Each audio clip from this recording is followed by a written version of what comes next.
right, and welcome to the Courtenay Turner podcast. I'm your host, Courtenay, and I'm super passionate about moving and thinking. On this show, we are going to dive into all things health, fitness, personal development, lifestyle, and political, sociocultural. I've always been fascinated by people, and I love learning from the experiences and stories of others. This has been a treat for me, and I hope this is enjoyable and useful for you.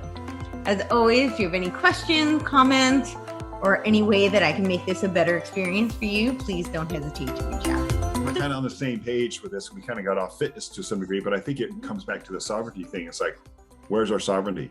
Yeah. And where does and I mean, I think, ultimately we want to live the best life that we can possibly live. We want the best quality of life, right? As far as we know, we only have one time and one vessel. Our body is our vessel, our physical being to be Right. here. So, I think they're very intertwined, and I think that it's important for people to understand what they can do, because now we're seeing that I don't think it was ever, inextricable. I think that there was always such a enmeshing, but I think now people are really seeing how much control there is, and how much politics has infiltrated into all areas of our lives. And that's why I think it is important for people to see that and know what they can do to help themselves. Yeah. Absolutely. Absolutely. And it might be uncomfortable for a time to make that change, but we need that, it's good to see people waking up. It's good to see people pushing back, and the Great Awakening combats the Great Reset. Awakening, and seeing, wait, you know what? And they're seeing that this was not just, there were some things that are sudden. I think there was some overreach that's kind of gotten in our face and made a lot of people wake up, because it was such a quick grab at one time. But if you really look at it, you can see that this was building. Yeah. This was coming over time, and we've lost touch with our food, like you mentioned. We've lost touch with our health. We've relegated our health over to a medical industry that's meant to treat sickness, but not to prevent sickness. Exactly. We've handed that over. We've handed over our food supply. We've handed over governorship to a group that our education wants more control. And when we see parents pushed out of education, and that's supposed to be the way it is, no. Property taxes pay for that. To help my kids. Okay, pay for you to help my kids be able to do math and read and write. Right. Exactly. Okay? Now they're trying to do away with that. That's not a requirement anymore. Let's separate. Oh yeah, no. I just saw it. Oregon. No math requirement. It was Oregon. Yep. Yeah. It's like, and Washington will follow, because Washington does whatever Oregon does. I'm sorry. Yeah, right. The governor's got a codependent relationship there. But it's mind-boggling that people put up with it, and I know people I'm friends with, and I love, who don't see it, and who argue with me and think I'm dangerous. I get that all the time. People trust you. You're telling them stuff. People trust you about their health, and I'm like, good. Maybe they'll listen. Maybe they'll wake up. I'm not asking questions. I'm saying, hey, is this really what you want? Is this really, this is what I see. Right. If I can't speak what I'm thinking because someone else thinks it's dangerous because I'm asking questions about an authoritarian move, like someone's telling me what to do with my health. Right. What are we left with? Why is that a problem? Right. And so because if what I'm saying doesn't make sense and is meaningless, it'll fall flat. Exactly. But if it resonates, if it's true, it should be easy to prove. Right. Yeah. But when it resonates with people, they're going, oh yeah, that makes sense. It's truth. Truth resonates. Absolutely. Truth always matters. So it's dangerous, but not to the people I'm talking to. Right. Yeah. To the people who are trying to convince you that you need them. Yeah. To govern your life for your own safety. And not that I have a huge influence. I think it's silly that someone thinks I'm dangerous, because my influence and my voice is not that big. But and nobody's voice should be that big, right? you should have a jurisdiction over your own thought and your own actions, right? Aren't we independent beings? Nobody can make you feel a certain way. Nobody can make you do something, you have choices. Right. So you present information, you ask questions, and then it's up to them to do what they want to do with it. And I always say that, nobody has to agree with me. Nobody has to like what I say, but or like me personally. Or like me, yeah. It's like, people don't. That's fine. I would prefer you did. I mean, I want to be liked. I'm human, but I understand not everyone's going to like me. Not everyone's going to agree with me, but you have to defend my right to say it, right? And that's a Voltaire quote, I may not like what you have to say, but I defend your right to say it. And my hope is just that if I ask questions and if I say things that may jar you a little bit, that you start to ask questions, that you start to think a little bit, wait, maybe everything I've been told isn't 100% right, or maybe it is, and I don't agree with her at all, but let me investigate this. I just want people to start thinking, critically thinking, and see what makes sense to them. Absolutely. Critical thinking. It's a foreign concept, I know. I mean, it's lost. It's lost in many cases. It's lost, and our kids are not taught to do it. So, how old are your kids? You have 4. Mine are older. Most of mine are older now. I've got it's 25, 22, 19. Okay. Then we have a little straggler who's 9, little guy who keeps me on the sidelines. So, in other words, I used to cart 3 kids around to different sports all over the place in different states, and now I'm down to 1. But he keeps me going and keeps me involved and keeps me thinking in terms of a child who is excited about new things and still wants to hold my hand and tells me he loves me and that kind of thing. It's like it's different when they get older or when they become teenagers. So anyway, it's a nice, like, it's in many cases we feel like grandparents because we kind of let them get away with things that we wouldn't have let the first 3 get away with. But yeah, I have older kids who are trying to figure this stuff out, and they're adults. They're having to make their own decisions about many of these things. We're talking about food, exercise, vaccination, where they're going with their lives, what jobs they do, so that's interesting. And then I've got a kid who's in elementary school, which, I mean, you've seen it I don't know if you've seen, but in the last 3 weeks, it's mask on, mask off, mask on, mask off. It's even over the weekend, it was like happened 3 times with court cases, and what are we telling our kids? We're confusing them. Of course. This is for your health. No, today it isn't for your health. Today it's for your health. No, today it doesn't matter. Right. What we're saying is we don't know what we're doing. Yeah. So wouldn't they be really insecure? Yeah. Well, and also so for children, young children are not just physically dependent on their caretakers, but they can't separate the emotional dependency from the physiological. So if their caretakers are unstable or they're getting mixed messages, they feel like they're physically in danger.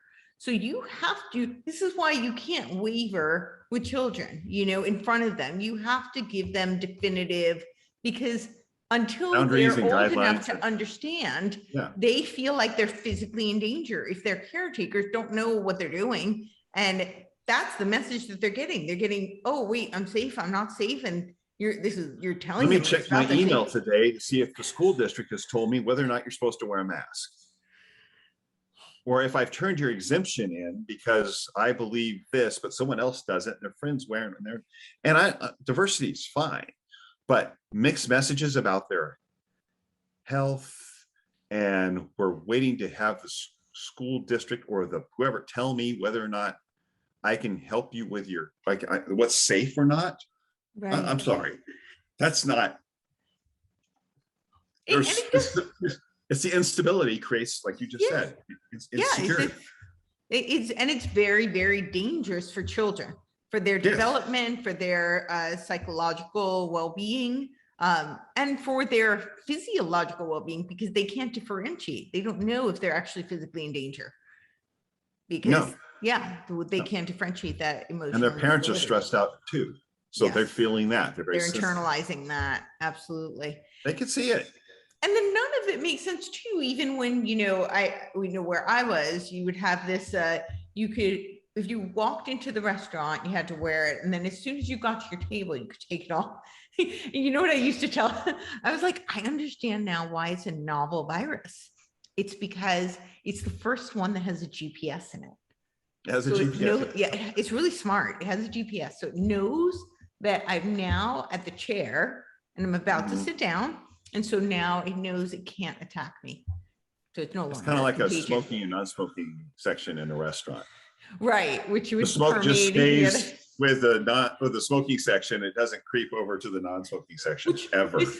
This is the unpopular, this is probably a very unpopular belief here, but I personally loved, like just personally, because I don't like secondhand smoke as a, just as a patron. I don't like it in my food. I don't like smelling it. I didn't like coming home with my clothes and my hair and everything felt gross, but I was actually really opposed to when they banned it inside restaurants, because that should be your choice. People want to smoke, they smoke. If they don't want to smoke, they don't smoke. But it should not be, if a restaurant wants to make that decision, they're in an individual restaurant, they can say, hey, this is a no smoking zone. This is my business. And that they want to say only people who wear purple hats come in, they might lose business, but it might limit. That's their right as a business owner. It's their right to do so. But it's a right. I think this is where people get a little bit confused, because it's their right if you're a small individual business. My problem is when it becomes, either a government, authoritative, federal mandate, right? A mandate, or it is through these big conglomerate corporations, because that's what people don't. I'm not saying everybody, but I think a lot of people don't realize most of it's really fascism, because these big global corporate conglomerates they're not independent of the government. Most of them are funded by the government, or have some sort of affiliation, contracts and ties to exactly. So, they're not completely independent. That's not an individual business making a decision. They have their interests are tied to governmental interests. And so therefore I have issues. Yeah, they're financially giving money to somewhere, which gives them, but therefore they're going to be influenced with what, how they align and what decisions they make. Right. And that's not the same thing as a mom and pop shop, a mom and pop restaurant saying, hey, I only want people who wear purple hats to come in here, or I don't want smoking in my venue. Mm-hmm. Correct. So, but yeah, so I had a real problem with that. I was like, the government should not make this decision, even though I personally liked it. I was like, I really like that nobody can smoke in here, because now my food doesn't smell like smoke and my hair doesn't reek when I walk out of here. But, but I was like, morally, I'm opposed to this. Yeah. Gotcha. No, I get it. I understand this. I have the same conflict. It's a conflict, Yeah. But I didn't, I mean, that's, you could argue the other side is, for a long time, we didn't warn people that cigarettes cause cancers. We have a very addicted population. Right. But for a long time, we gave the cigarette companies carte blanche to advertise to children, and use the Flintstones to advertise it, and doctors. They said it was safe for pregnant women. Safe for pregnant women. Doctors recommend, this filtered cigarette over menthols or whatever, so there's been a manipulation. I don't feel sorry for the cigarette companies, because they had a heyday where the government was letting them do all sorts of things and market ways where the money was there, and it was public pushback. Yeah. Because of health that changed a lot of that. And I think a lot of that, the federal government only changed because of the people's will in that case. Mm-hmm. I think that was something which was is driven great. by. That's hopeful. Yeah, I think that's, yes. And I think that's what drove that. And it was a health issue, a true health issue where it actually worked out. Yeah. I think it's rare, but I think that one worked as it's supposed to, despite I understand your point of view, what you're saying, but I think it worked as it was supposed to work, where people were pushed back, like, you're advertising to my children. Mm-hmm. You're telling me doctors are recommending this, and you're saying it's okay for pregnant women to smoke, and we know this is not good. It's like, so I think there was a pushback against something that overreached. The cigarette companies and the tobacco industry overreached in there. Sure. And so like, we need to restrain this industry because they are using false marketing and doctors in order to push their products to people. And so I think they had to restrain them. And but it was I understand what you're saying. We have a sovereignty. We have a right to sovereignty as individuals. Yeah. And as business owners and as parents, and we have the final responsibility for those kids. And our country is supposed to be different. Yes. It was designed differently because as a reflection of what had happened in Europe or what had happened in other countries. It was a reflection of let's shore this up so it doesn't happen here like it happened over there, but it's happening now. It's happening here. It is happening here. And we're trying to join it, as we've seen the latest forums that have just taken place. The Economic Forum, the World Economic Forum, the Climate Forum, where we're going to have, they want a standing army with the UN. They want the World Bank managing. Now we have a conglomerate of the 7 largest banks in our country, the biggest Citibank and Chase and Wells Fargo, the 7 largest banks who are coming together to create regulation around how green your house is, how climate friendly your house is, and that might determine your interest rate, whether your homeowner's insurance rate. So it's again what you just mentioned, where we have corporations who are joining forces with a government force, where they both benefit, and the only loser is the consumer. Right. Yeah. We have more regulation and we have more cost. Right. And we have to do and I guess if we don't we have to sell our home because we can afford to greenify our house with solar panels or whatever. Then we have to sell it because we can't afford it, move to the cities, live in the suburbs. The track, stack, and pack. Track, stack, and pack. That's the control grid. And track, we're stack, more and pack. dependent on government programs and less sovereign.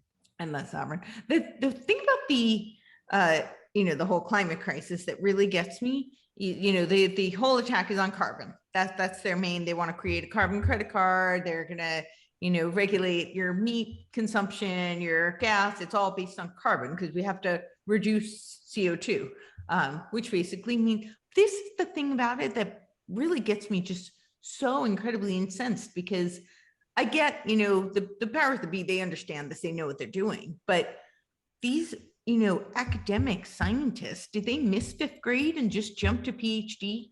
Because anybody who took fifth grade science knows that carbon is the life molecule.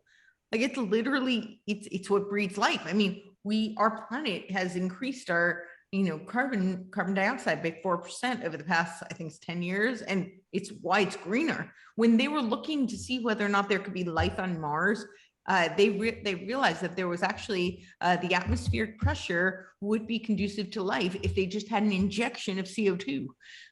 It's literally the life molecule. The only benefit of the only result of eliminating carbon is exterminating life. You're decreasing life. That's the only thing. Ruminants, which are cows, deer, buffalo, so goats, sheep, they're part of the cycle of sunshine to grass to a food source, but when it goes through them, their carbon is not creating emission, it's going back into the ground. Ruminants sequester carbon in the ground. They're part of the cycle that was going before we had cars and factories, and you cannot have true carbon sequestration. You cannot have green grass without ruminants. If you just had green grass without an animal that's eating and defecating on it, and being part of that cycle, you will lose the green grass. There's a great documentary called Sacred Cow that Diana Rogers and Rob Wolf did, that explains this very, very simply in Wow. Okay. the role of the ruminant. And it's not if they say it's not the cow, it's the how. It's not about the cow is not causing the problem. The cow's not causing the emissions that are causing the problem. And so eating less meat is not going to change anything except make us less healthy. Yeah. And I'm a full-on meat eater. I mean, I eat more than a pound of meat a day. I'm going to tell you that right now. So plus and 4 eggs. And so that's my nutrient source. Yeah. It's very simple that the cow is part of that carbon sequestering. Their urine goes back to the soil. Their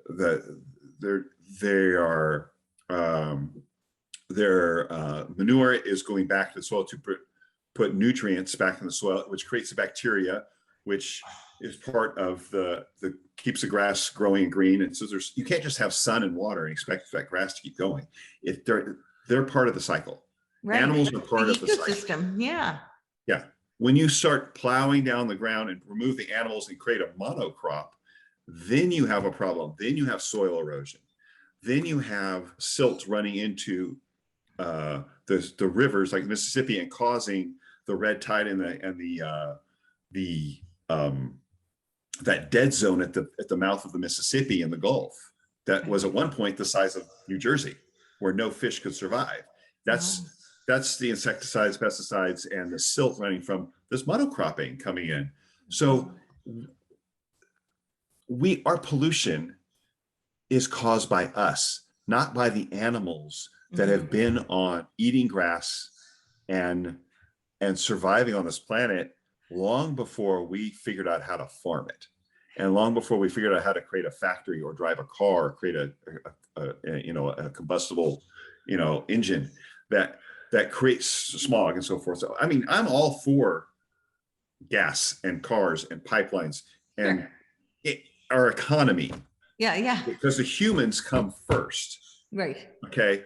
Our economy is part of what makes this country great. And I'm not putting those things down. But to say that eating less meat is going to improve the environment or improve our health is the biggest lie. Yeah. That and people are like, I just can't believe people are believing it. It makes no sense. But it's a progression of what we started off talking about with in the 60s and the 70s, and just the change of our industry, where we want the food to come from factories and not from a farm, where we want to mass produce people who have a financial interest in producing cheap, nutrient poor, energy dense food. Right. So what are we going to replace it with? We're going to replace it with fake meat that comes from monocrops from a food industry that's been poisoning us for 100 years. Oh. That's the answer? No. Because if you read the ingredient list on that fake meat, it ain't good. No. You don't want that stuff in your body. No, I don't. So it's all part of globalism. It's all part of the control where we are exporting our grains to other countries and undercutting farmers in Africa, in South America, because we can make them so cheaply because the government's funding and supplementing corn production, soy production. And we can, to the point that we can export to Africa and undercut an African farmer who's trying to make a living growing whatever actually grows there. Right.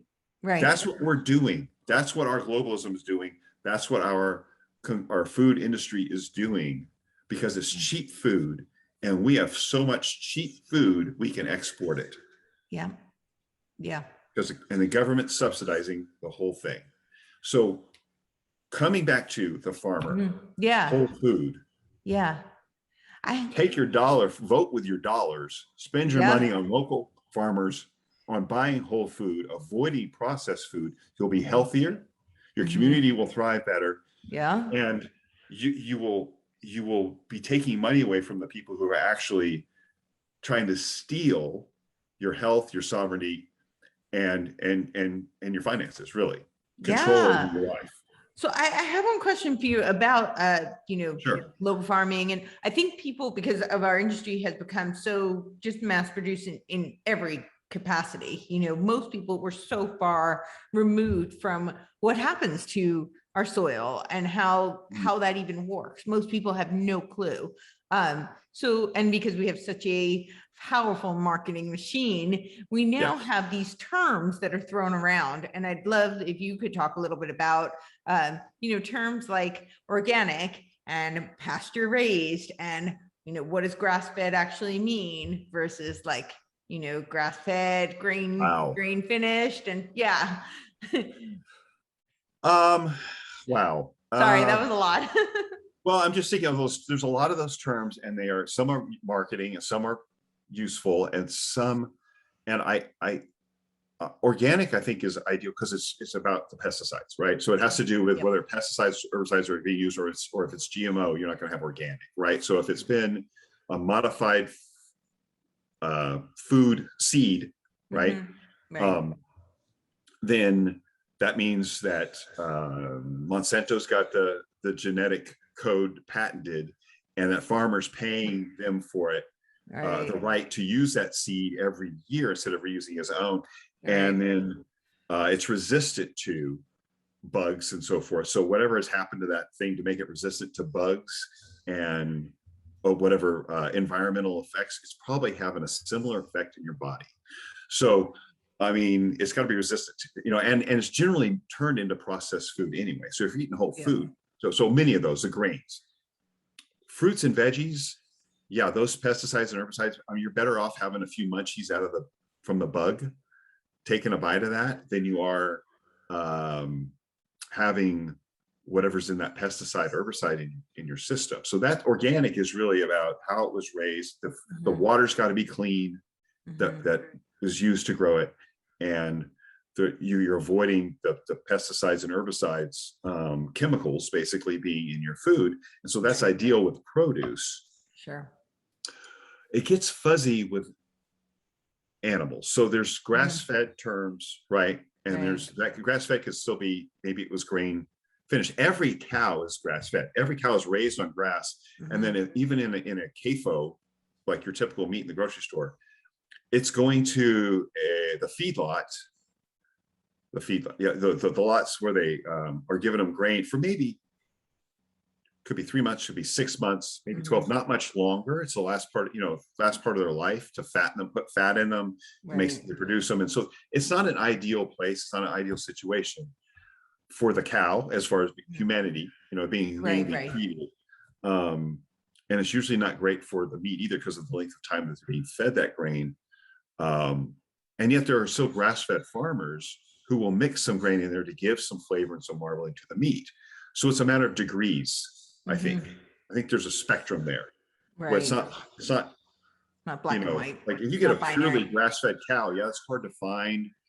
If they're out there, it's going to be much leaner. The taste is going to be very different. If you're raising on your pasture, I mean, it's going to be, depending on where it's raised, it's going to affect the taste and the meat. I mean, there's a lot of nuance to how cattle's raised. Right. The terms are thrown around, and really it's really hard to define. Like, it would almost have to say grass-fed, grass-finished, and the source for you to know that there was no grain in there. Because even grass-fed meat's got a little bit of grain to put some fat in it, so it tastes good, so you keep buying it. So if you're talking about, you go in the grocery store and you're trying to weave through those terms, it's not as well regulated as organic produce. Right. But even organic, I think it only has to be 90%, right? For it to be organic. I mean, there has to be room for error. They're allowing room for error. And so again, I mean, the best source is someone local that you can kind of get in and they say, these are our farming practices. Right. This is what we have. And then them. It's that communication in that community. If there's a best ideal source, it's like, that's where you can go in and say, okay, we know what their practices are. Because if it's coming from states away and it's got a label on it where it's being mass produced, marketed, you really don't know. Right. You really don't know where they fall on the spectrum. But I'm gonna say this. Okay.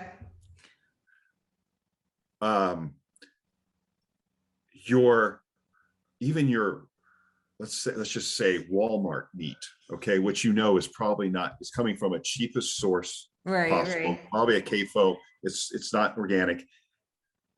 That's going to be better Yeah. Because most people are living on a budget, expense, they want to improve their health. Sure. I can't afford organic. I can't afford Yeah.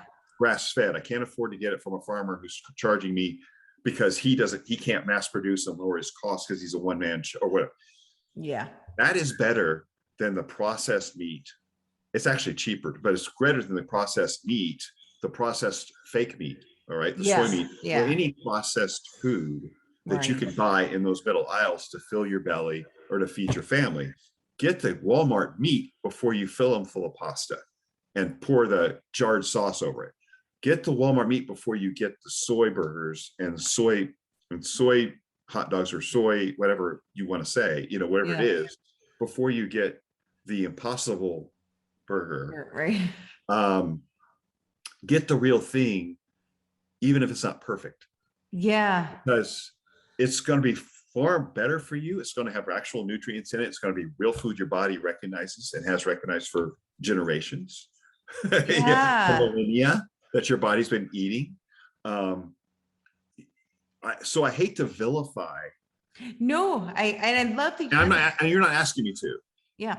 So maneuvering those for people who can afford it. Yeah. It's tricky. Go local because that's the only way you're going to know. That's my kind of patent answer because the grass-fed thing is not super clear and regulated and defined. Right. Unless you know the source. Yeah. And even then, a little grain-fed when it's in a healthy environment, like it's not on a cable packed in. Okay, if you're on a farm and they get a little grain in there to make it taste better, put some marbling in their meat, that's not going to hurt you. Honestly, that's not going to hurt you. Yeah. They cows, ruminants, goats, sheep, they have separate sections of their stomach and they have a lot of bacteria in their digestion that's different from ours, and they can turn that into healthy food for you. Interesting. Yeah. But I'd rather feed grain to a cow than eat it myself personally, because they're going to do better with it than I am as far as pulling out the nutrients and getting rid of the rest. Right, because a lot of the grains have phytates in them, so they leach nutrients and pass through, which is why a lot of humans have trouble with the grains. Phytates and not and there's just it's an energy food. Mm-hmm. It's not a nutrient dense food. You're not going to get a whole lot of nutrition out of that grain. You're going to get energy. If you want to grow, if you want to get bigger, eat more grains. But if you're trying to stay lean and neat, stick to more protein and veggies and fruit. So that cow is better, even if that cow is not fully grass fed, they're going to do better with that grain than I would. They're going to do better with that grain, turning into a nutritious food. Right. And so I don't want to make health kind of like veganism, vegetarianism, where you have to supplement everything. Yeah. Is really a diet for the wealthy, because most poor people cannot survive on that kind of and get the nutrients they need. And you try to sell that to a developing country, you should vegetarian or vegan diet to a developing country. They're starving.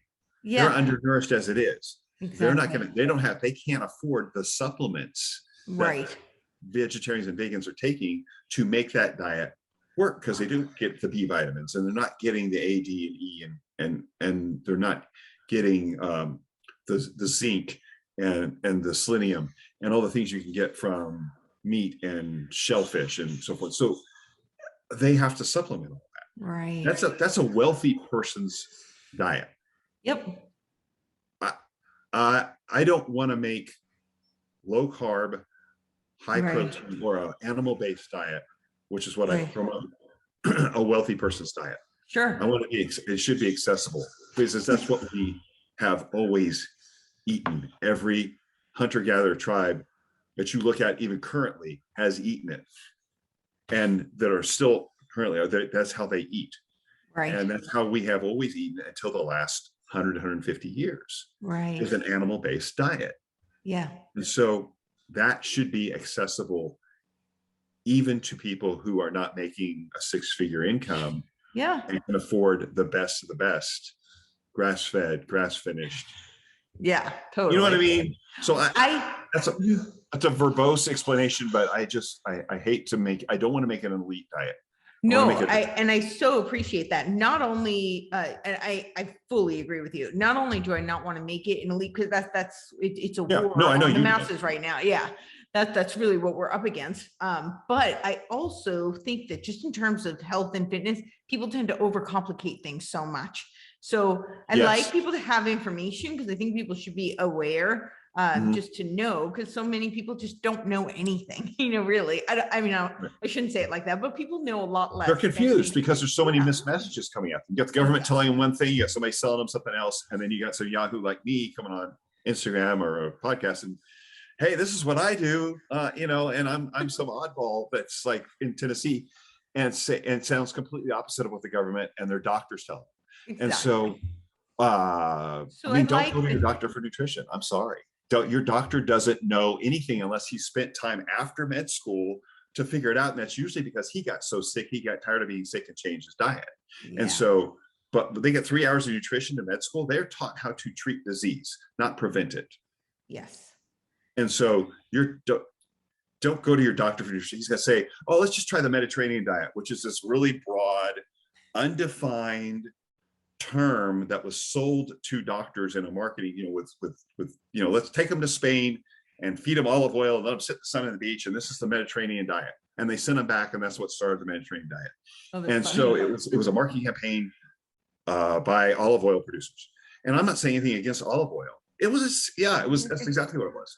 And so it's like the breakfast is the most important meal of the day. That is a marketing campaign from a cereal company in the 40s.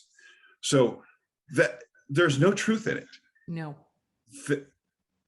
Most of what we hear from health experts is marketing. Yeah. And they don't know any better. Doc doesn't know any better. He's just saying what he needs to say because he's the doctor and he's supposed to tell you something intelligent. So that sounds good. And it sounds harmless. Yeah. Yeah. They won't do any harm if they follow a Mediterranean diet because it doesn't mean anything. And you can iterate a Mediterranean diet 100 different ways. Right. Instead of the way, like say a Greek actually eats, which is a bunch of lamb, goat cheese, some fruit and olives, and some wine. And that's with some olive oil thrown in there, something. And they cook, most of them cook in the Mediterranean, cook with lard. Yeah. So you're going to sell that doesn't sell. So that's not what they mean by the Mediterranean diet, but that's the actual Mediterranean diet. Right. So again, I tell people whole food. Yeah.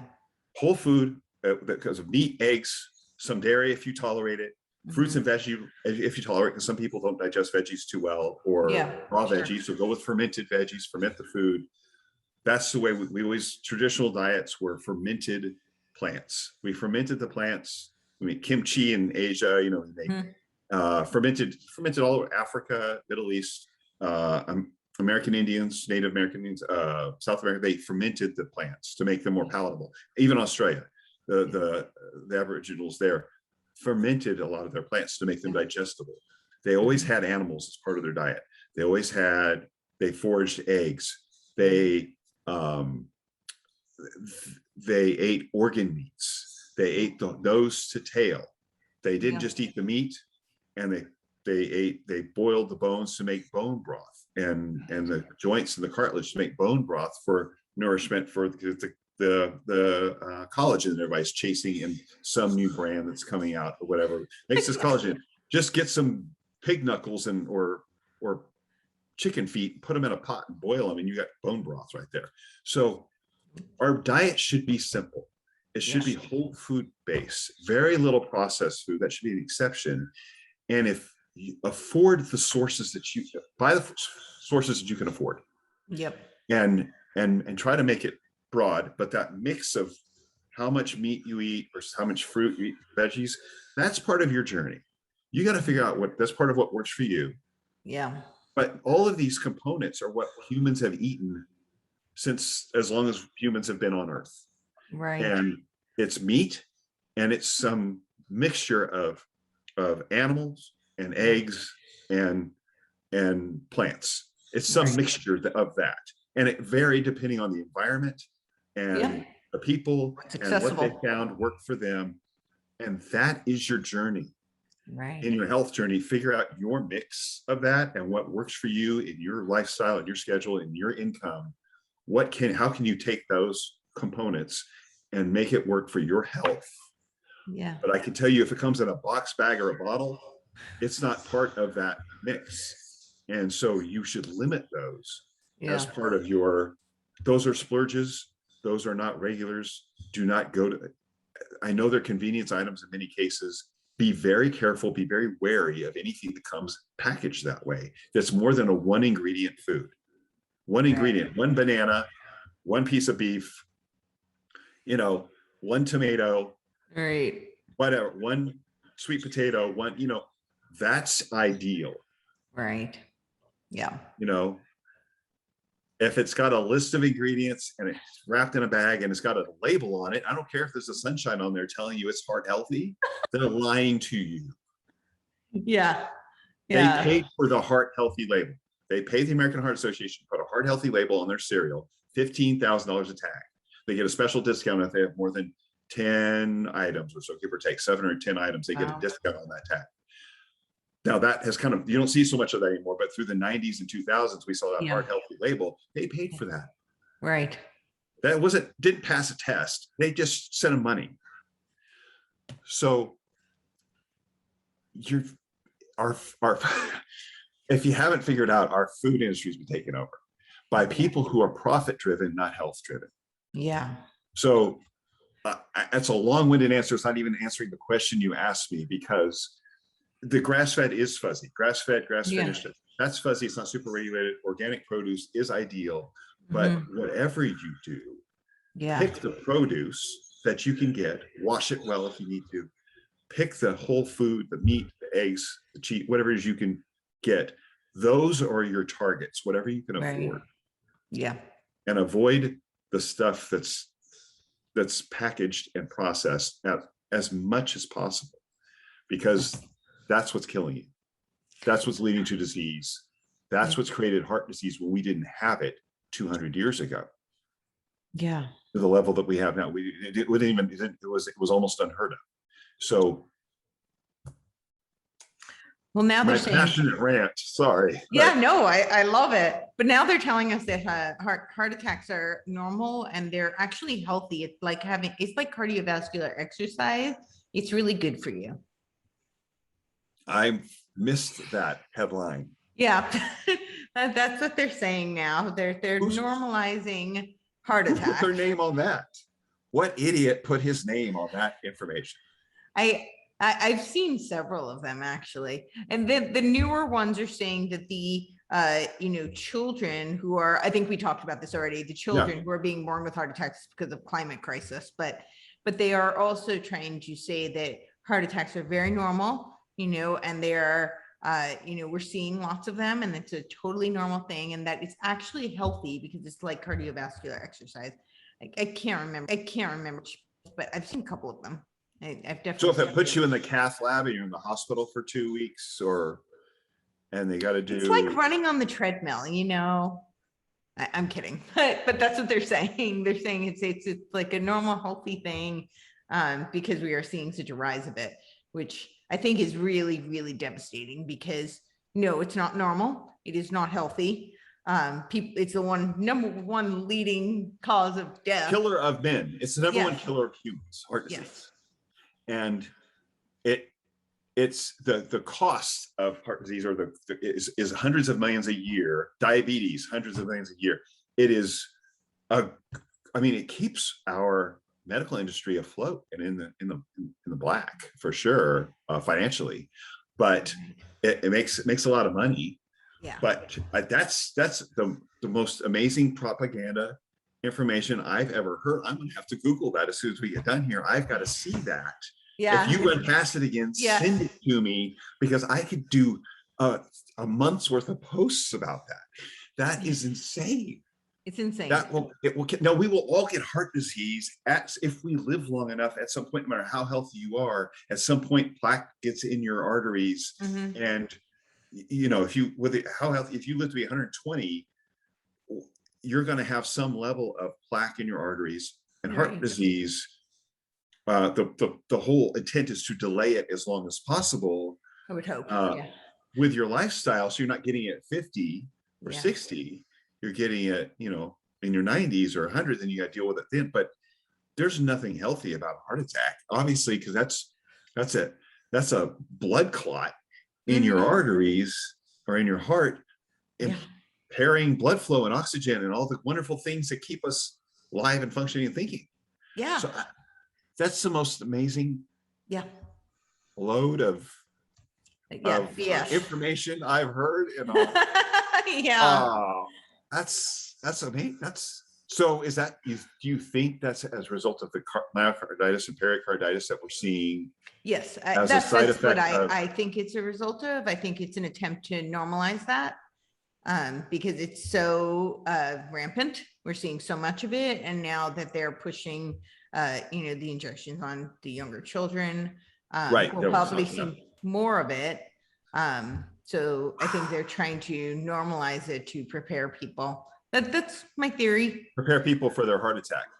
Yeah, that might, for the myocarditis and pericarditis, right. Which is the inflammation of heart tissue, heart lining, and then the heart tissue itself. If people don't know what those words mean, but it's the inflammation of tissue in your heart, which would cause a heart attack at some point, or blood clots, any number of problems, things that have taken many professional athletes out of their season and possibly out of their sport.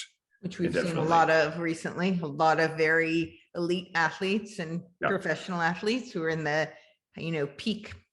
College athletes, high school athletes. Peak performance and health and who are being taken out. A lot of, have died or had. We're normalizing heart attacks. Yeah. And I think it's so that they don't think that there's a correlation. I think that that's what they're trying to say. I could be wrong. That's just my. The timing is really coincidental. It's very coincidental. So it's probably no correlation, but it's really coincidental timing with all of the. So if you believe in coincidences, then it could just be this random coincidence. But it seems interesting to me, curious to me that. Parallel. Wow, I'm gonna have to look that one up because I'm and I'll see if I can find it and I'll send you. That's really. If that doesn't tell you, don't believe health authorities, federal government, whoever's putting that stuff out for people to read, that heart attacks are normal and somewhat healthy and that it's okay, it's like exercise. If that doesn't wake you up, that doesn't red pill you, so to speak. Right. It doesn't make you say, I think they've been lying to me all this time. Nothing will. You're lost. Right. Yes. I saw something, it was like, research is bad for you and too much exercise is bad for you. They literally said this. And I'm dying because all I put out is research showing, hey, might want to watch out for this. And I tell people, and I exercise a bit myself. Right.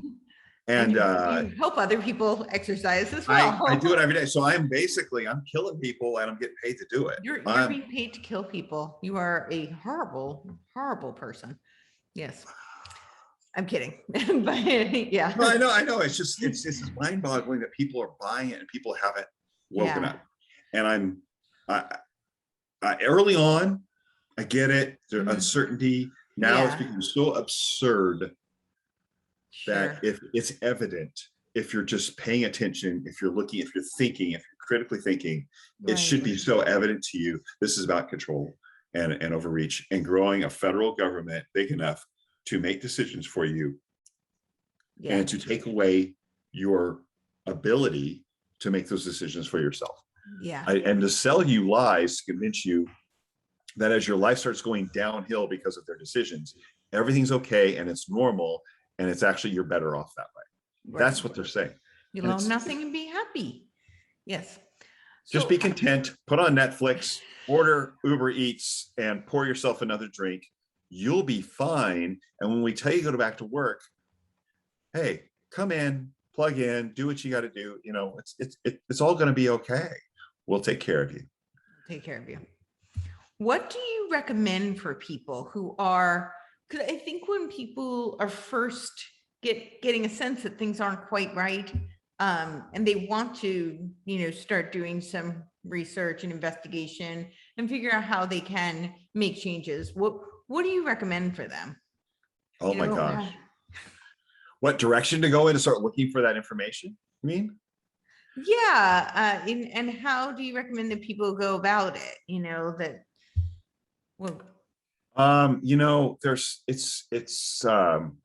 it's not centralized like Yeah. government information is. So you almost have to know where to look. I would say, I hate to tell people to find someone they trust to listen to, but they're really, it's a process. It's not that simple to where to go to find, or not necessarily where to go, but like how to begin that process. Because I think part of the problem, this is my thought, and then I'd love to hear, Sure. what your suggestions are. But my thought is that people have become so disconnected from their intuition. They've been so disconnected from their bodies, from their intuition, from their critical thought thinking process.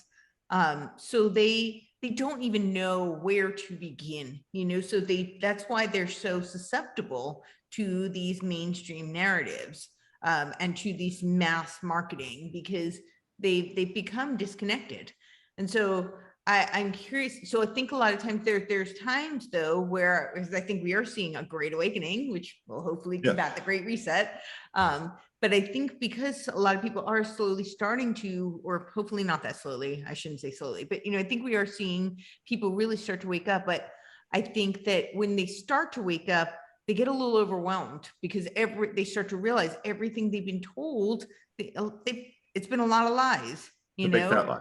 Yeah. And so then they're like, well, where do I go? Who do I trust? How do I make decisions? How do I, know what to think, what to do? So I think that's so I'm curious, do you have suggestions for people? Oh man. It's where the critical thinking comes in. Yeah. And you're going to search for someone who is your person. Like, so I don't think there's a one size fits all approach. Of course. And so to send you to one area, one to start looking to send someone who is not, for instance, to send someone who's not used to looking at research or doesn't have a basis for what truth is or what works, and you start looking through research, you're going to find an array of conflicting research. And then even in the research, there's going to be different conclusions about that research. The first person to do the research is going to have one conclusion, and someone else is going to come along with a meta-analysis of several of those papers and have a completely different conclusion. And you're going to be confused, overwhelmed, and worse off than you were before looking at research studies. Yeah. There are some more easily consumable books, whether on Audible or paper, whatever, however you consume information, and blogs from there are doctors out there, some fantastic MDs who have embraced real nutrition and who write about it and who share it, that I've learned from over the years, and I continue to connect with, and I'm as often as possible, and I follow, and then I look at what they look at, and then I research. And a lot of it comes from some of it you have to filter. You have to, like anything, you have to learn how to take it, try it, experiment with it, which is how I got where I am. I mean, with fasting is something I started doing 10 years ago. With low carb, it was like, it worked for my wife to lose weight after her third pregnancy. So let's start looking at this, and trial and error. So there's always a certain amount of trial and error. You're not going to get a consolidated packet of truth that works for you. It's not going to be that easy. And I hate to say that, but there's no packaged truth. And there's no one size fits all, right? I think there's no one size fits all. There are some absolutes and some things that make sense, but it's like what I mentioned before, your journey is in finding your mix of whole food that works best for your digestion, for your health, that your body responds to, that gives you the energy you want, the blood work that you want. And you have some trial and error and some experimentation in there. Yeah. But if you start looking for generally speaking, a low carb, my opinion is looking, if you just start looking at everything that's out there without a direction of where truth lies, you are going to be searching a long time. It's going to take you forever, and you're going to be lost and confused, just like you are now. You're just going to have more things coming at you to confuse you. Yeah. So I don't want to advocate for one person, including myself. Right. Okay. Sure. I'm not going to say I'm the source, or this guy's the guru, he's the source.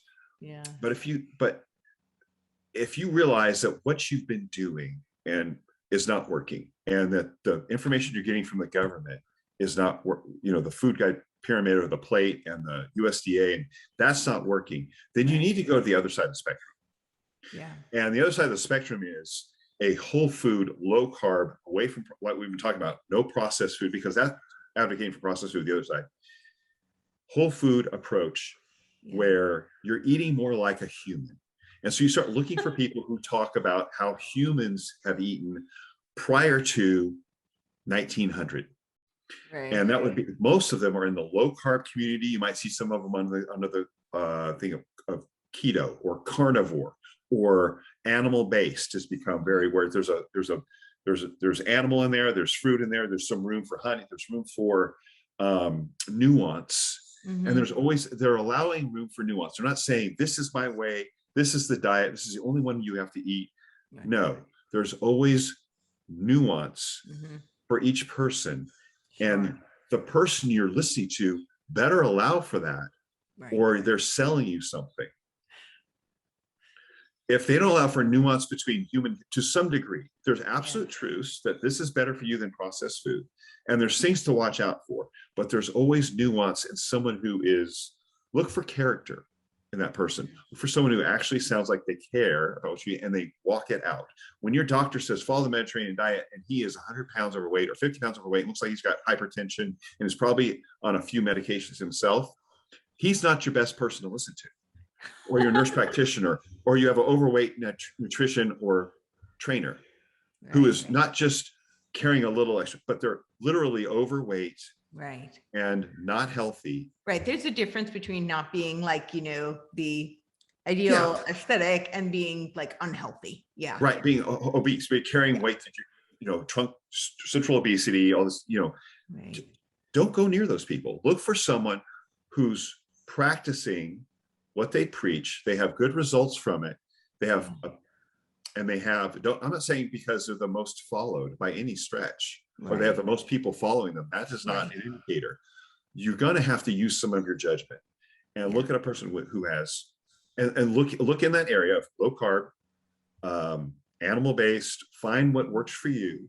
Right. And there are communities built around this, and start trying it for yourself. It's not a simple flip the switch. It's a process, and you're going to have to go through a process, however inconvenient that is for you, or find a coach that lines up with you and has, and let them help guide you. Yeah. But you're not going to be able to weed through it without finding someone or more than several people to follow. And you're going to have to try what they say and follow them. And so one of the books I've mentioned is like Nina T. quotes The Big Fix. It's a surprise. So she's not a coach, but she's going to unpack why all of this stuff is wrong and how we got where we are. If that's something you want to know, if you just want to know, how do I do this? You're going to have to go in the whole food, low carb arena and start looking for someone that resonates with you as telling the truth and walks it out. And you might go through a few of them to find your personal nuance, because that's what it is. Yeah. I can't give you a package like, here's your solution. No, I wasn't looking for a package. And I don't mean you. I mean, in general, that's what people want. They want a magic pill. They want a quick solution. They want it. And it's like, for what we've already talked about, that's the best place to start. Whole food, trial and error. If they want information, they're going to have to, it's not centralized. There are some organizations like Low Carb USA, and there's which hosts several of these people to speak every year, and they do like I didn't know that, huh? Yeah, Low Carb USA, Low Carb Down Under is another one on YouTube. You can look up Low Carb Down Under. So it's a low carb organization that does seminars, and they do prior to COVID, they were all be person. They have experts come in and speak who are a different slightly different points of view, but they all agreed on the same kind of ideals. Sure. But they had a little variation in how they approach things. And it's a huge community out there, and there's a lot of information. If you start looking up like Low Carb USA, Low Carb Down Under on YouTube, and look up who they have speaking, and start looking at those people to what they've put out. And you can spend a lot of time researching that, but don't let it keep you from getting started. Like, don't let the overwhelm of how many people are talking about this keep you from getting started with just eating better food. So in other words, don't let the investigation or the information overload keep you from getting started. Taking action. From taking action. You can take action tomorrow when you go to the grocery store to buy only things on the periphery, as you've been told many times. Buy from the produce, the dairy, and the meat on the outside of the grocery store, and avoid the middle as much as possible. Right. And you're going to be better off right there. I've had the same thing with exercise. People are always like, well, what's the best exercise to do? I'm like, the one you'll do. They're like, no, really. They're like, which one should I do? Like, what? The one you do consistently. Yeah. I'm like, the one you like, probably, because the one you'll do. Yeah.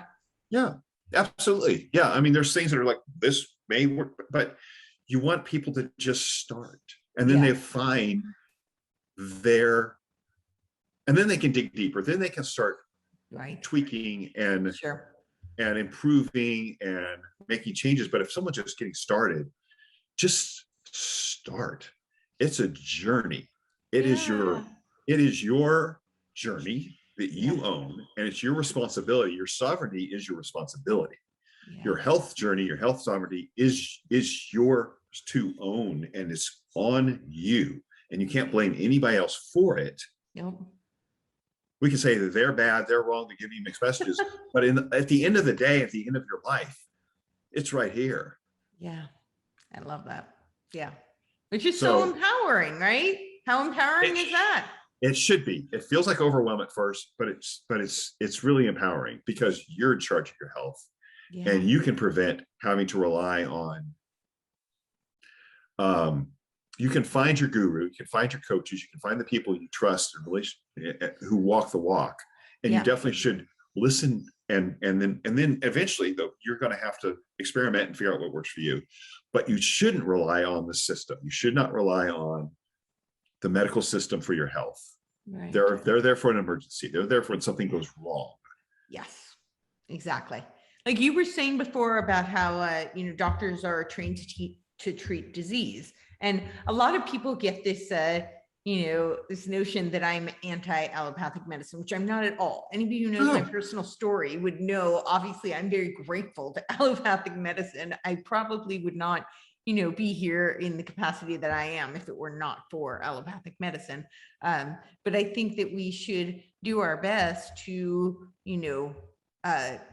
advocate for our health so that we're not dependent, because we don't want to be in emergency state all the time. And that's what allopathic medicine is designed to do. It's designed to treat the emergency. So, I think this is where it's really gone wrong, is that now we have this emergence where they're treating chronic illness, and it's really not designed to treat chronic illness. A lot of times I think it's been created by either poor lifestyle or by being put on, treatments that are, there's always going to be a cost benefit analysis for anything. So there's side effects. And sometimes you make that decision and that side effect might be worth it, but then you have to deal with that side effect. So, and it's not the ideal. Yeah. It's not ideal. Yeah. So I think oftentimes that's what our chronic illness is a manifestation of. And so it's become, allopathic medicine has become this, it's like a feedback loop, and you're constantly in the cycle. So, because you're never addressing the root cause. Whereas if you were to work on taking ownership of your health, you could, start to treat some of the root causes. The root cause health. And there are some doctors out there that go that way. Not many, they're hard to find, but like a functional medicine doc or something like that, you know, if you go to functional medicine doc, or you go to like the nutritional therapy practitioner who might help you as far as nutritionists go. If you need a nutritionist, go for someone who the nutritional therapy practitioners subscribe to the teachings of Weston A. Price. So I'm from Weston Price, because a dentist in the 40s and 50s. This might be the good source. It's Weston Price Foundation, because they have a lot of great information. And then from there, kind of find your road. But he was a dentist who took his show on the road. Essentially, he went to Africa, South America. He visited these hunter-gatherer communities and looked at their health. He looked at their bone health, their teeth, their skin, the way they lived, and he saw what they ate, and he brought that back. And he's been so berated and by vegetarians, because the dentist looks like yeah, he's got a medical background. Yeah, that dentist, they go through the same biochemistry as doctors. Yeah, and they know the face. They just, this is their focus right here, is the cranium and everything in it. He understood health. What he saw crooked teeth, misformed faces, poor breathing, compressed nasal cavities in the American kids and the American people because of their diet. And then he went to these hunter-gatherer communities or tribes, whatever, and saw large jaws, healthy teeth, who did not get treated, did not see dentists, and full facial structures where they don't snore, they don't have sleep apnea, they don't have heart disease, they don't have cancer, they don't have appendicitis. Okay. I mean, and he wrote about this. And so now the Weston A. Price Foundation has taken his teaching and they've expanded on it.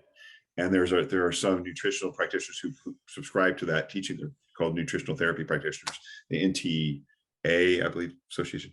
But anyway, it's that might be a good place to start as far as understanding and unpacking what creates health and what causes these modern health problems, because that was his drive, and that's what they've continued in his name to continue to investigate, continue to do research, and to support people who are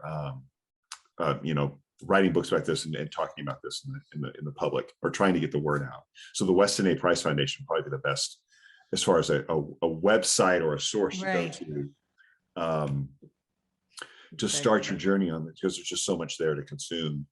But I would tell most people, find someone who subscribes to that kind of arena and get some help if you can afford it. Get someone to at least get you started.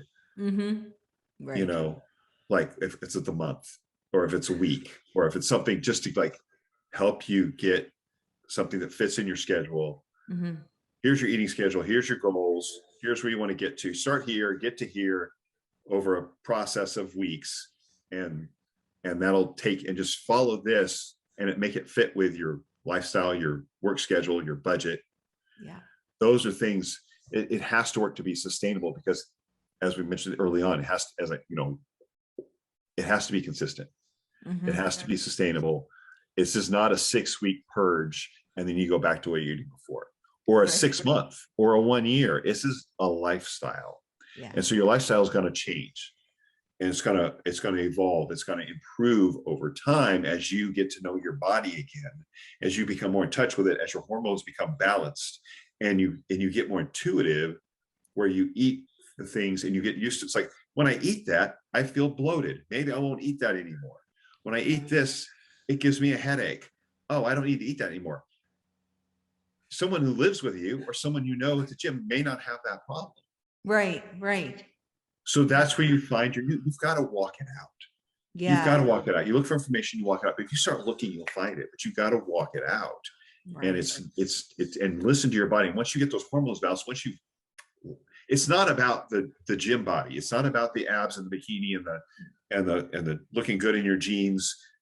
Once you got to get past the aesthetic and think about your health, and think about how to balance hormones. Start looking at blood work. Start looking at triglycerides and fasting insulin, and inflammatory markers like C-reactive proteins and those kind of things, because that's what affects whether or not you're going to have heart disease, diabetes, cancer, dementia. You know, those are the things that are going to affect how your health span. We have a rise in dementia too. That's a huge. It's type 3 diabetes. It's type 3 diabetes. It's been known, type 3 diabetes, you're getting a lack of blood flow because you have insulin resistance in your brain. The plaques build up. Sleep, a lack of sleep doesn't help because then you don't get the washing of the brain at night during your deep sleep. So yes, we're seeing a rise in dementia because of lifestyle. Yeah. It's food choice. It starts with what you put in your mouth.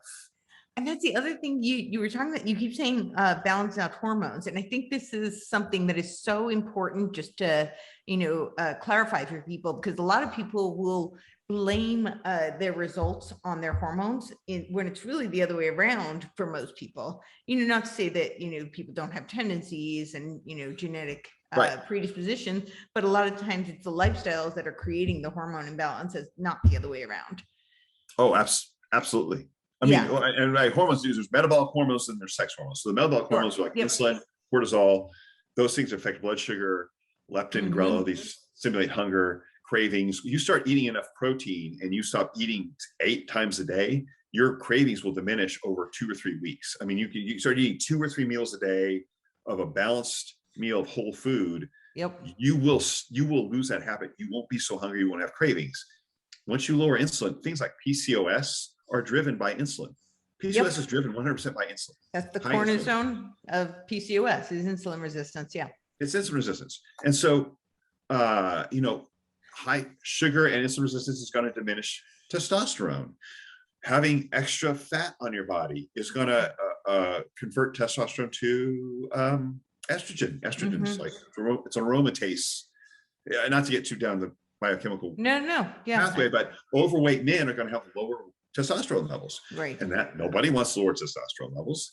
I mean, and in women, it's going to cause, it's going to affect their estrogen levels, and so you're going to get this. I mean, it's no wonder that here we go. Don't let me go down this bunny trail, but it's no wonder we're seeing a non-binary gender where we have like men and women start looking, well, they're not that big difference. Okay, so I'm not going to get down with it. I'm with you. I think there's I get where you're going. We don't have to go there, but but I'm seeing marketing to this phenotype because it's become so predominant. I saw an advertisement on TV of it was like ZipRecruiter, and the guy in there is the most unmasculine, no sexual charisma whatsoever. Right. He's like this soft guy who is in his gray sweats trying to do yoga in the backyard, the kids screaming in the house, and he's got to go deal with they found me a job because I'm like you puppet, there's nothing sexually attractive about this man. Right. There's nothing masculine about him. Right. There's nothing like I'm in charge of my life about this guy. Nothing vital. Yeah. Nothing vital. He's out of shape. He's soft. He lives indoors, except when he has to escape his kids in the house who are screaming because they're home, and he's out in the backyard trying to do yoga. Right. And he looks like he just ate a dozen donuts for breakfast. So I'm not blaming the ZipRecruiter or the marketing. That's a phenotype. That's a marketing group that's big enough for them to advertise to, because scary. Testosterone is down. Men are soft. Women are frustrated. And having their own, I mean, for years now, which has been unrecognized and just not dealt with, their own hormonal problems, which are driven by diet. Yeah. And PCOS is like 1 in every 8 women now, something like that. Yeah. I know so many who have reversed it with diet. Yeah. So many over and over again. Reversed PCOS with diet, hormone issues, they're gone, and digestive issues gone. How many women have digestive issues? I mean, it's driven by the food they're eating. And we're seeing this low testosterone male as tested, okay, not just by how they look, as their testosterone levels have been coming down for decades. Yeah. And if you look at the old pictures of people at the beach in the 60s and 70s versus people at the beach now, which are all over the internet, it's pervasive. Yeah. There's your evidence. Yeah. We tried it. Here's what we got. And it's not just fat. It's not just aesthetic. It's affecting their health. If your hormone levels are out of whack and you're hungry all the time, and you've got all this excess fat in you and you're hungry because you can't access that fat for energy, that's a hormonal problem. Right. That's your diet. And it's become enough of a group that we're marketing to them as the male prototype in commercials. What the hell happened to us? Yeah. Yeah. And that's so devastating for society, because and relationships. And well, don't get me started on that one. But male and female polarity is real, and it makes a relationship work. Opposites attract. You get two of the same. There's a reason men and women and created man and woman, right? Different strengths, different roles, different physiological roles because of our strengths. Like men's blood clots faster than women. You get out in the work, you're hunting, you're doing whatever, you get cut, you're not going to bleed to death. A woman clots too easy, she's going to have a problem during childbirth and pregnancy.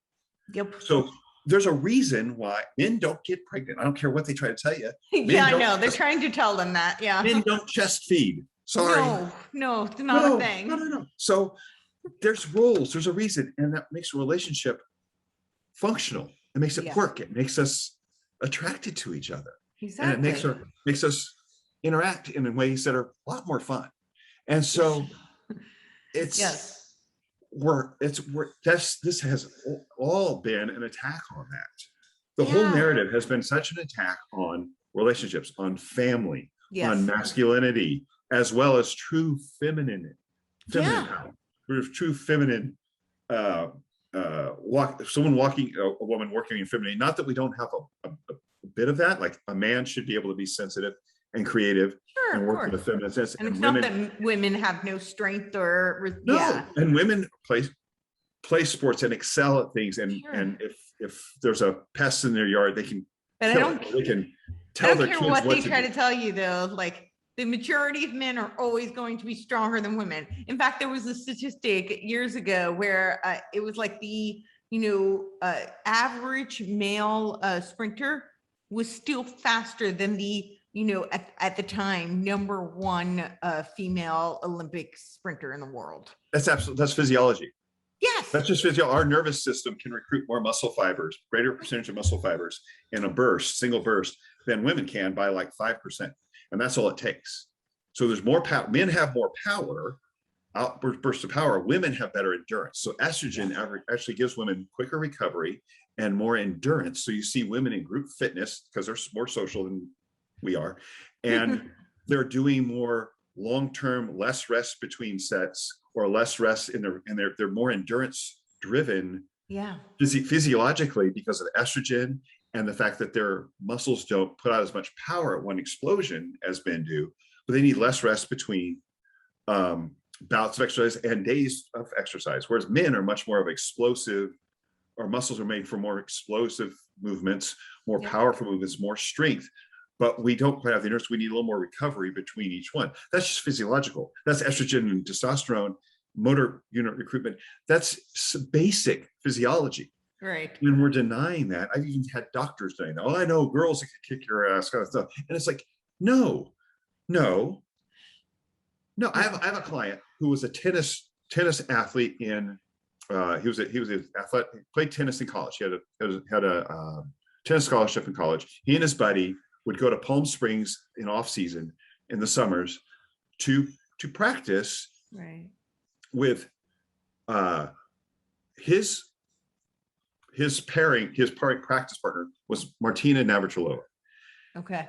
His buddy's practice was Chris Everett. Now, some people who are young enough, they don't remember who these people were. But Martina Navratilova was a very muscular woman who looked like she could beat any man she came up against with a stick. Like she could just, beat him up, if not beat him in tennis. He's a college player. Okay. Right. He's 19, 20 years old. She never beat him. Yep. She could never beat him. She's a pro. She's the top women's athlete. Chris Everett, the other one, never beat two college kids because power and speed. Right. She had more skill. Yeah, sure. Yeah. She had more skill, power, and speed. You have a high school 14-year-old soccer team that beat our women's Olympic soccer team. Power and strength and speed. Yeah. We're different. We're supposed to be different. For sure. And that's beautiful. Yeah, absolutely. And before you were talking about like the ecosystem, you were talking about the cows and how, harvesting the chlorophyll from the ground and then putting it back in there, and how that whole ecosystem works in the cycle. And it's the same thing with men and women. It's part of the ecosystem. It's what makes it work. It's actually what makes our species exist. But you get too many low T men and too many PCOS women, nobody's fertile. You're not going to make children. Yeah, there's a huge rise in PCOS, and if you have a low T, you're not going to have the sperm count to make something happen. Right. And it's then you got bone density issues. You've got all sorts of health problems. It's brain fog. I mean, it's become, again, we're normalizing something that is unhealthy. Yeah. And it's the same problem that we talked about to begin with. We're normalizing heart attacks. We're normalizing soft men, and we're normalizing dysfunction in hormones, and we're normalizing lies. Yeah. And we're normalizing we're attacking the family, I should say.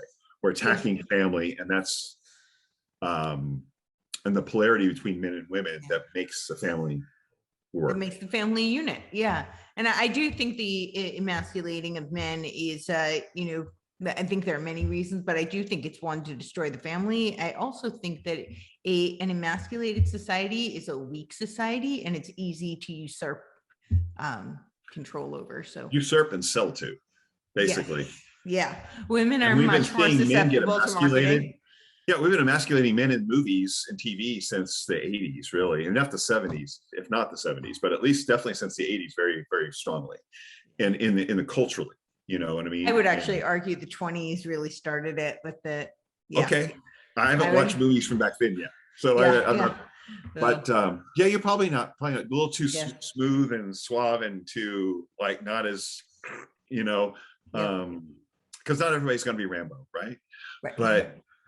But it's but he's made to look dumb, so it's just kind of like we have turned a real masculine man, we either excuse it as toxic or stupid. And that's those are the people who build, create, defend, protect, and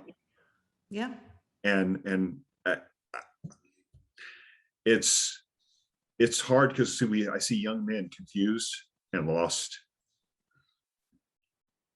I'm confident, and I walked through that myself as a young man, where they have no direction, right?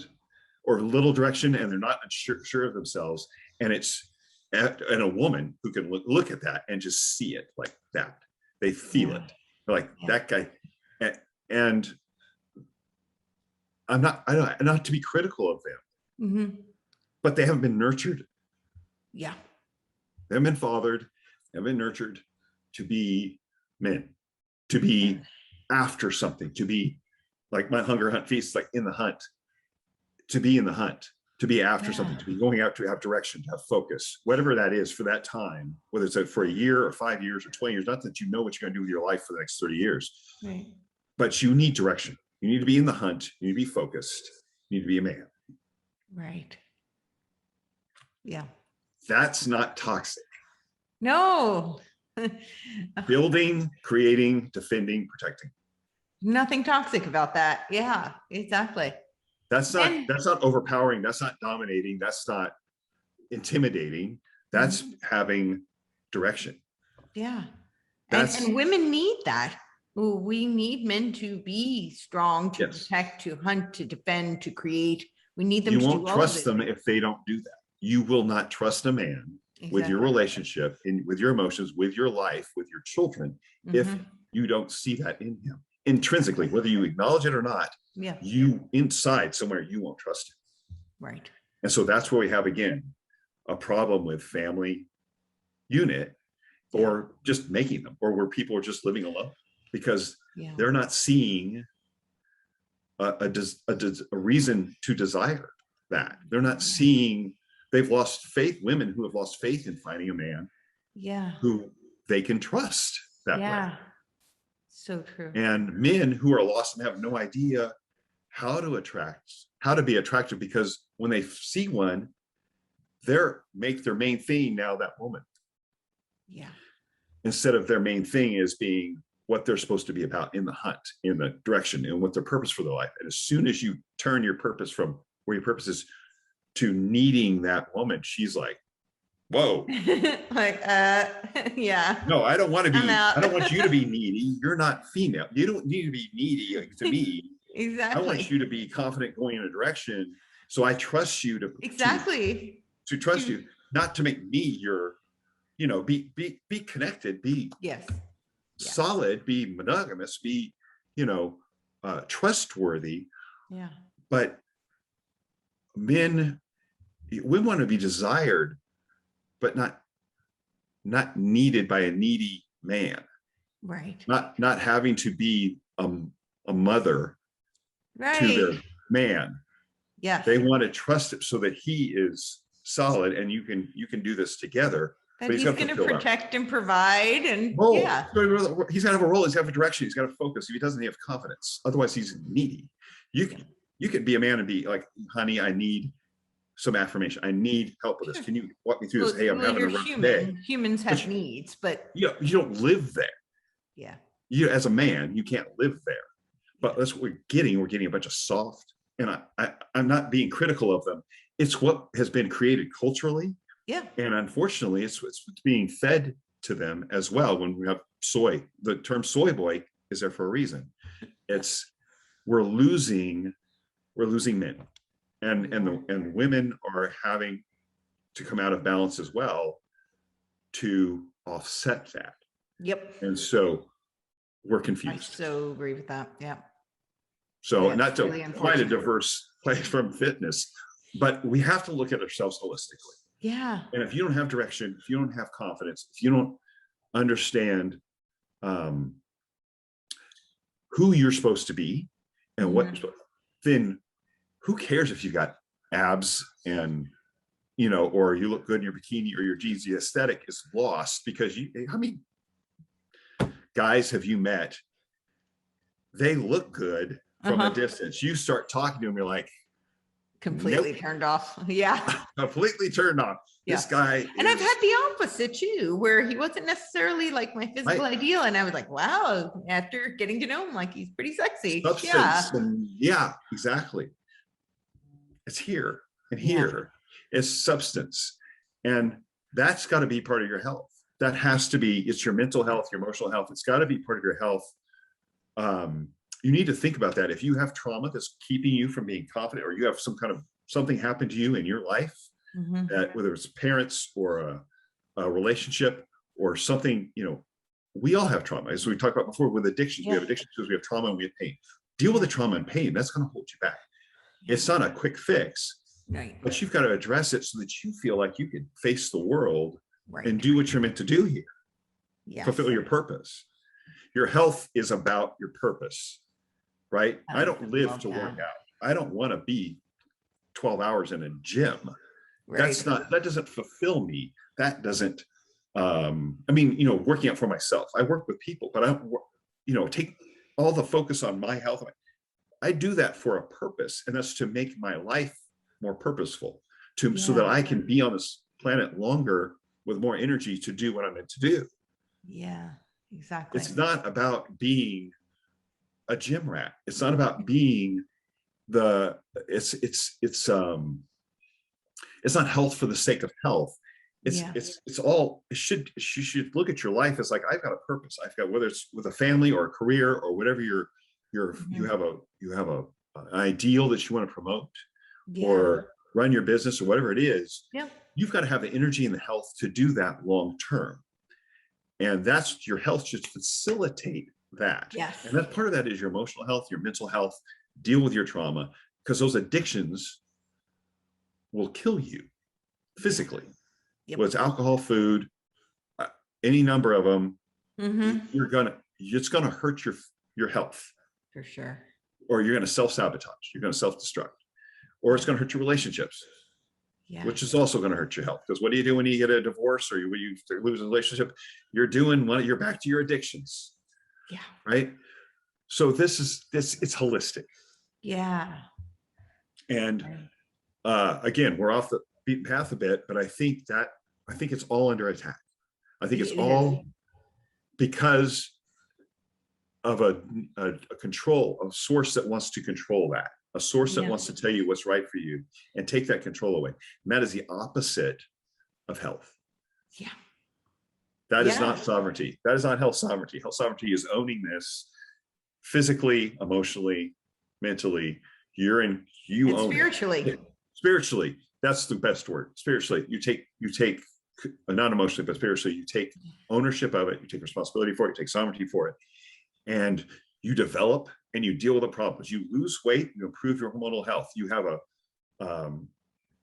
a trauma or a pain or an injury, from emotional injury, spiritual injury from a person. You deal with it. You expose it. You look at it. You forgive who you need to forgive. Yep. And you let yourself heal. Yeah. And you move forward. And you work through a process, just like you have a process for getting healthy physically. You have a process for getting healthy emotionally and spiritually. Yeah. So that you can walk in your purpose better and help more people and give back to people and be impactful. Yeah. And sorry. Not this that I'm an awesome. expert in that, but it's what I've had to walk through myself to be a father, to be a husband, and to find a place where I feel like I am where I'm supposed to be in helping people. Yeah. And I think we all have to do that. And again, if it comes through many times community, and if we're divided, if we're separated, if we're out of touch, or if unfortunately Zoom is the only place you communicate with people, you're missing something. For sure. We need to touch each other. We need to connect with each other. We need to embrace each other. When you see each other eye to eye, we need to be able to hug each other. Yeah. And share things with each other in an eyeball to eyeball kind of relationship. Men and women with each other, as well as with their spouses and their kids. It's like, you've got to connect. Yes. And again, one more thing that's been under attack. So I had a great experience with this summer with a bunch of people who are like-minded dietarily. So we're all animal-based. And this one doc, Paul Saladino, he just moved down to Costa Rica, had a place on there. He said, hey, just put out June, hey, why don't anybody wants to come down here? I'm going to host an event. We're going to have some fun. We're going to surf. We're going to eat meat. We're going to hike. We're going to just get together and be together and share ideas and be a community. And I thought, and my wife saw it. She's like, I think you should go to this. I think it'd be great for you to connect with these people. You haven't done much like this in a while. Everybody's been isolated. It's just this last July. And so I went down there thinking it's going to be about health and eating, and there's going to be some fitness element in there, and a bunch of people just kind of sharing. And we did. We shared a lot of our own hacks, so what we learned from that. But more importantly, it was all of a sudden a bunch of like-minded people who tend to be kind of outliers and kind of weirdos anyway, because of their dietary choices, because they choose to be very health conscious and sovereign, and it's about health sovereignty and regenerative agriculture and all the things we've been talking about. Sure. But we got together, and it was like, we did stuff together. We surf lessons. We went to a waterfall, and we climbing over rocks. And it's like, it was a human connection. It was a human connection. We ate together. Yeah. And it was human connection, talking, a community, sharing things. there was no judgment. There was allowance for nuance amongst the variations of how they took on their diet, and sharing their health experiences, their sicknesses, how they figured out, sleep issues, whatever. But it wasn't about what we were talking about. It was the connection of community. And I didn't realize I needed it until I got there. Wow. And I got in there and I'm like, oh my, I've been missing this. I didn't even realize it. It's human connection with some like-minded people where there's no judgment, and there's just, everybody wants the best for everyone else. It's all nourishing. It's all connecting. It's it was you're physically as well as spiritually, in that we're sharing and encouraging. And you were in nature. And you're in nature. We were it was a rugged terrain. It was a rugged environment. We're out in the ocean. We're out in the grounding. And grounding out in a waterfall where people are jumping off 30 feet, and swimming in. And it was like,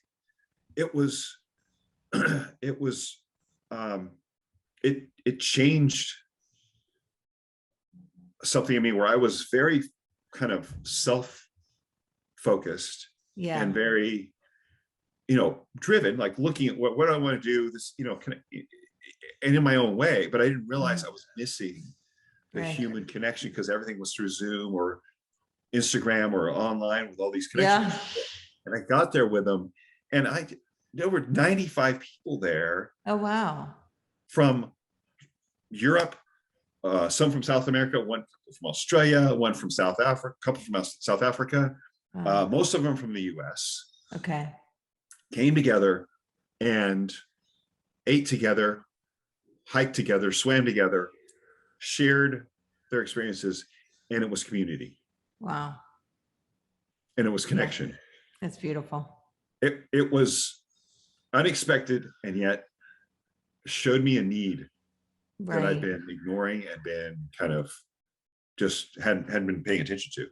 And I didn't ever, we can't become so self-sufficient that we don't realize we need each other. We are social creatures. Yeah. And the Zoom, I know we use it. I do my podcast on Zoom. We need it. It's great that our community, and those of us who are pushing back, have been able to connect that way, but it's a poor substitute for human connection. It is. It's a great tool for us to bring ideas together and be able to unite and push back. Especially to connect people who are far away and who otherwise might not have the opportunity to meet. And share ideas and be unified in many ways. But it's not a substitute for human connection. No. Yeah. No, that's Zoom holidays. Zoom holidays and FaceTime holidays with your family is not.